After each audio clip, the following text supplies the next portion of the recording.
John 12, ooh, that's loud. Sorry. John 12, verses 1 to 8. Jesus anointed at Bethany. 6 days before the Passover, Jesus arrived at Bethany, where Lazarus lived, whom Jesus raised from the dead. Here a dinner was given in Jesus' honor. Martha served, while Lazarus among those reclining at the table with him.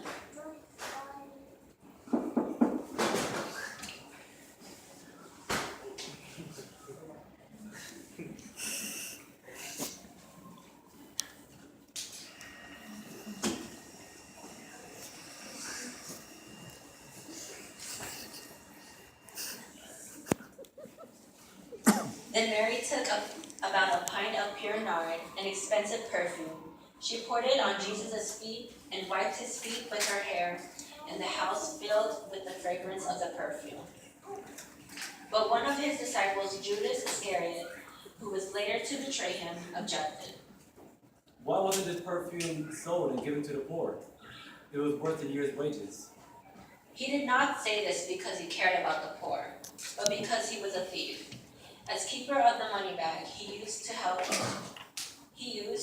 himself to what was put into it. Leave her alone. Jesus replied. It was intended that she should save this perfume for the day of my burial.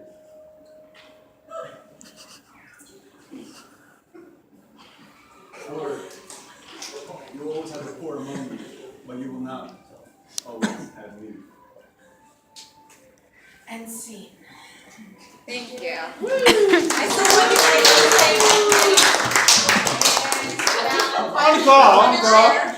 I want everybody to stay there here while I'm sharing this short message that, as far as I can remember what I've said.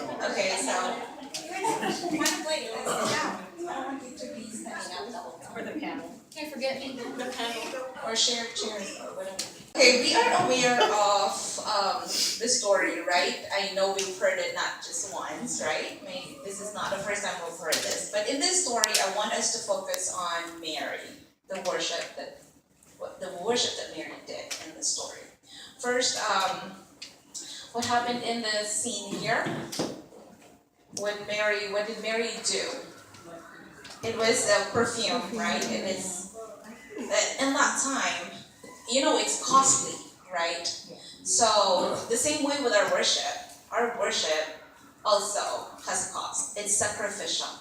It has a cost. And this cost, and I want to focus on the cost of change. When we worship, if our worship is a true worship, then there's change in us. Our worship should be changing us. When we worship God, there's that. It's not going to be the way, what we were. When we go in, for example, in this repeat, we came in, right? But then, or every Sunday, we go to worship service, right? And it's not worship. We can go there, we can do it every Sunday. But it's really not worship if we come out of that service where nothing has been changed in us, in whatever message that we've heard, right? So that's the first point that I want to say, In my notes, of course, I have a lot of things that I said there, but right now I'm just trying to recall the meat of what of the message. And then let's talk about, so it was sacrificial, and that there's a cost there, like I said. And then there's also that part there that,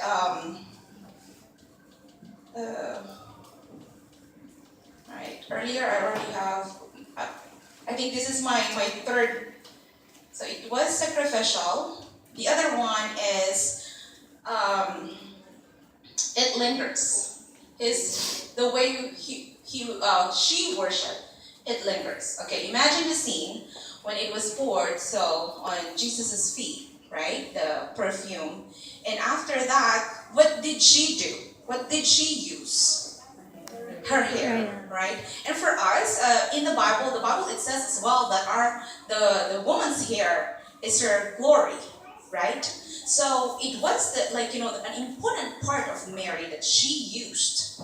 So, to worship Jesus. And of course, imagine that time, picture that when Mary left the scene after wiping Jesus' feet with her hair, that smell lingers.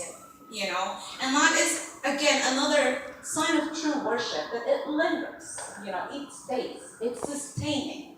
The part where, I don't know how long have we been Christians, but it's when, those moments that we remember, like we're in a situation and then there's something about a specific worship that we remember and it takes us back there. We know that the Lord is really talking to us at that time. So there are moments, like I remember in my life, if I will think of my life, and now this is going to be a testimony, if I remember what's going on and, like when I started, really thinking of Jesus as my Lord and Savior, and not just because I'm a pastor's kid and I have to go to church every day. I think in the Philippines, in Methodist, we have this Christmas Institute every December. And I normally go to that as a teenager, knowing that I have to look nice and there are cute boys and all that. That's my, it's always like that. Like, you want to be seen, right? As teenagers, it's always part of us. We want to be seen. We want everybody to know us. In school, we want to be popular. We want to be the cool, people in school, right? The same thing, even in Christian activities, it's the same. Alright? Teenagers, they go to Christian activities. Is someone going? Oh, she's not going, I'm not going. Right? There are a lot of those. Right? And I am also guilty of that. There were a lot of moments that I'm like that, Of course, my dad is excited that we're going to go because we're going to learn a lot. But the point is, I don't always stay like that, So the first time it was, I think it's a big, the theme of the worship is 180 degree turn. The song I can still remember. 180 degree turn, friend, that's what we need to learn. Oh, turning our backs from our past ways. That was our theme song. And when the pastor was talking, it's the first time I heard altar call every now and then. It's the first time that I stood up in an altar call and said that I will commit serving to God. And that time, and I will commit my worship to God, So at that time, that's the start of opening to me that I need to have a relationship, not just, going to church every day. So my worship needs to change, and it has to. Those are the things, that's one of the things that lingers. There are also moments like, there was a time that there's this kuya in the church that he's really, what do you call this, when he talks to you, like you're really gonna feel bad, and not everybody gets to you, right? When they talk to you, you don't get what they're saying. But this person reminded me that, showed me, the prayer of, how to really be excited in my prayer life and something like that. And I know there was a moment in my life, and it doesn't happen as much now, but there was a moment in my life when you pray that you feel like you don't know what you're saying anymore because the Lord is the one giving you something to say, in your prayers, right? And then there are those moments as well. Like, I know I've listed a lot of things in that, whatever I've written before. But the point is, these are the times, whatever those moments in that worship, they linger. Because I can go back to it. I can still vividly remember what happened that moment. I can still picture in my mind what happened that moment. I'm not I'm not perfect, and it's not always steady. You know, if I would say there are a lot of moments that I regress, you know, in the way I walk with the Lord. You know, it's because if we've been there for a long time, you know, and you really think about it, then everything should be consistent. In every worship that I do, it should be consistent, and it should be consistent in the way I act in everything. And I know I'm not consistent in my walk with Him. You know, and then there are moments that I am excited to worship, but I know there are moments that I am not. You know, but that is why it's important to remember, you know, those moments when we were excited. Okay, and so we can always go back to it, and then we can go back and it has to continue to linger. You know, the worship has to continue to linger.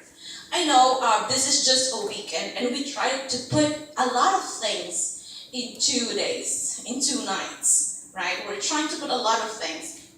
But I hope that in some of the activities that we've done, there are those that lingers, you know. I don't care how you came, you know. I don't care what is the purpose of coming. I don't care if it's not worship, you know. I don't care if you were not worshiping.